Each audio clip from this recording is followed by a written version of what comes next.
Students, today we are going to study the zero chapter of class 11th, and the name of the chapter is Physical World. Physics का ये chapter तो delete है, but इसको पढ़ना ज़रूरी है। Exam point of view से ये बड़ा फिजिक्स समझ एग्ज़ाम के लिए तो इतना इम्पोर्टेंट नहीं,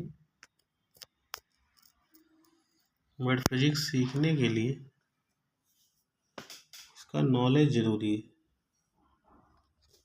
इसलिए चैप्टर पढ़ना चाहिए।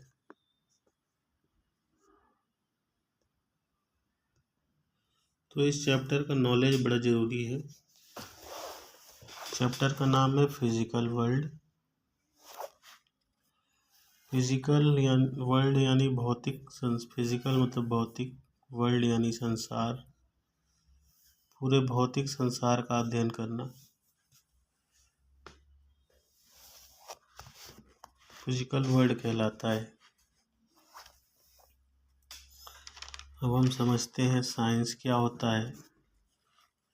साइंस यानी विज्ञान। साइंस यानी विज्ञान।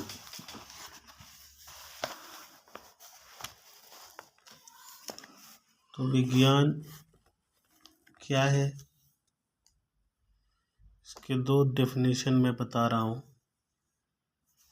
आप तो ये बोलिए कि फिजिकल, क्योंकि साइंस के अंदर 3 पार्ट होते हैं, फिजिक्स, केमिस्ट्री और bio.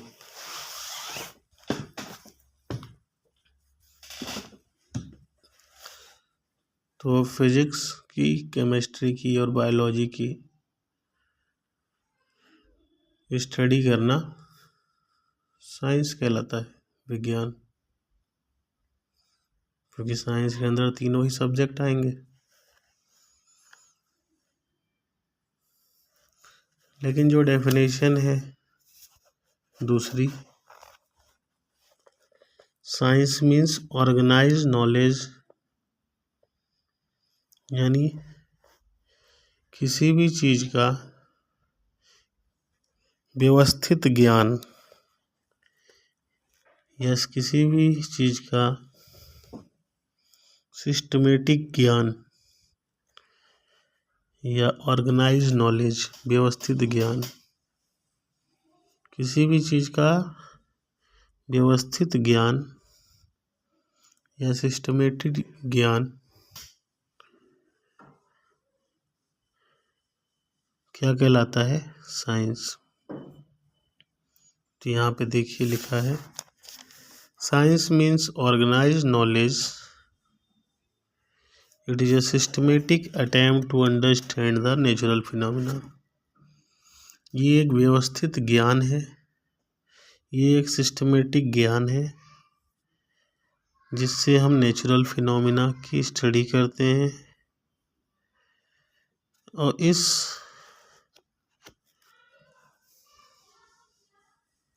And to use this knowledge, और इस नॉलेज का यूज करके हम लोग प्रेडिक्ट करते हैं कि आगे क्या हो सकता है, या हम इस नॉलेज का यूज करके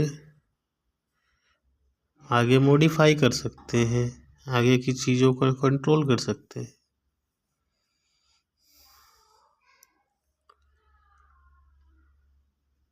तो किसी भी चीज़ का ऑर्गेनाइज नॉलेज, व्यवस्थित ज्ञान क्या कहलाता है, साइंस। तो यहाँ पे देखिए दिया है, systematic knowledge of anything in the universe is called science.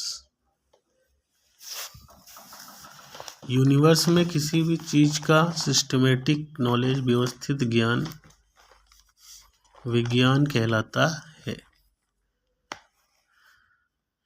किसी भी चीज़ का व्यवस्थित ज्ञान विज्ञान कहलाता है। विज्ञान की 3 शाखा होती है, साइंस के 3 ब्रांच होते हैं, फिजिक्स, केमिस्ट्री एंड बायोलॉजी। लेकिन हमें पढ़ना क्या है? फिजिक्स। तो फिजिक्स क्या है? ये विज्ञान की शाखा है। This is a branch of science which deals with the study of nature and natural phenomena। Science की वो ब्रांच जिसमें प्रकृति का अध्ययन करते हैं या प्रकृति में होने वाली फिनोमेना का अध्ययन करते हैं। साइंस की इस ब्रांच को फिजिक्स कहते हैं। जैसे तारे टिमटिमाते हैं, दिन होता है, रात होती है। मैंने बोला आपके कान तक आवाज गई। बल्ब जल रहा है तो क्यों जल रहा है? इंद्रधनुष क्यों बन रहा है? तो जो भी फिनोमिना है प्रकृति में होने वाली सभी नेचुरल फिनोमिना का अध्ययन। लहरें उठ रही हैं तो क्यों उठ रही हैं? All the phenomena which are happening in the nature में होने वाली सभी फिनोमिना का अध्ययन करना फिजिक्स कहलाता है। फिजिक्स को 2 भागों में डिवाइड किया गया। एक फिजिक्स, जितनी भी फिजिक्स हमने पढ़ी है या हमें पढ़नी है, उसको 2 भागों में डिवाइड किया गया। एक फिजिक्स को बोला गया क्लासिकल फिजिक्स, दूसरी फिजिक्स को बोला गया मॉडर्न फिजिक्स।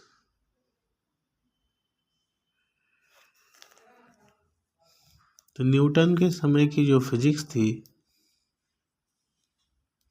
उस फिजिक्स को क्लासिकल फिजिक्स कहते हैं। और न्यूटन के बाद जो फिजिक्स आई उसे मॉडर्न फिजिक्स कहेंगे।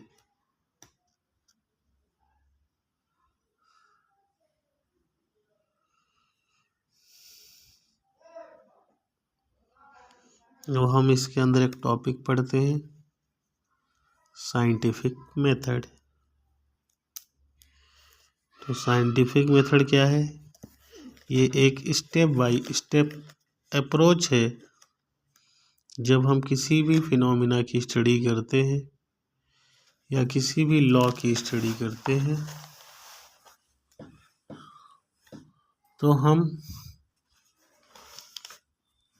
ये लिखा है the step by step approach used by scientist in studying natural phenomena.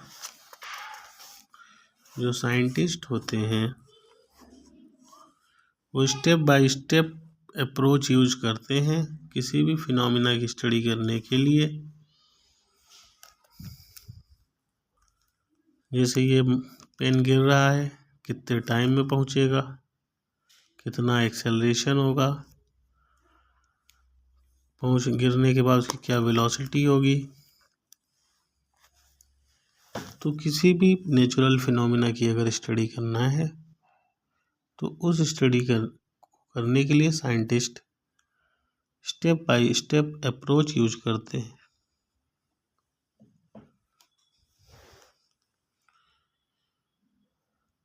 और ये बताते हैं कि कौन सा लॉ उस फिनोमिना को होने में मदद कर रहा है।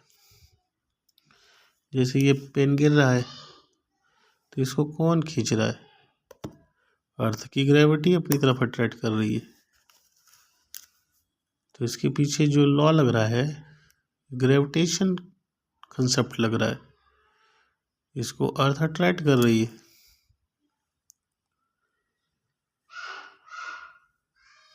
तो किसी भी फिनोमिना का स्टडी जब करते हैं साइंटिस्ट, तो जो स्टेप बाय स्टेप अप्रोच होता है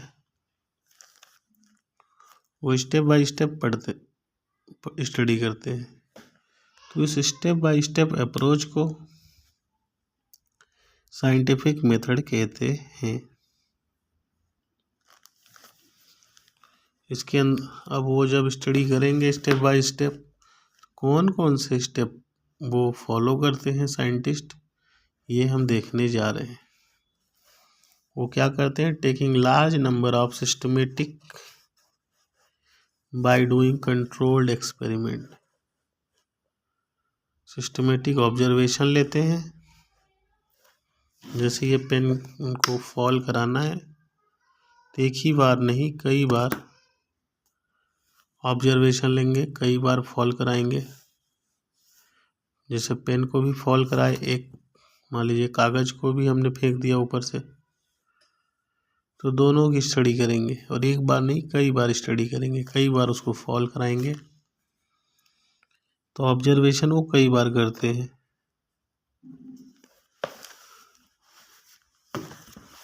किसी भी नेचुरल फिनोमेना की स्टडी करनी है तो एक बार ऑब्जर्वेशन नहीं कई बार ऑब्जर्वेशन लेते हैं। Studying these observation and making qualitative and quantitative reason. फिर उस ऑब्जर्वेशन की स्टडी करके क्वालिटेटिव और क्वांटिटेटिव रीजन बताते हैं कि उस ऑब्जर्वेशन में क्या क्वालिटी है, उसकी क्या क्वांटिटी है यानी वैल्यू क्या है, ये साइंटिस्ट बताते हैं। एक मिनट।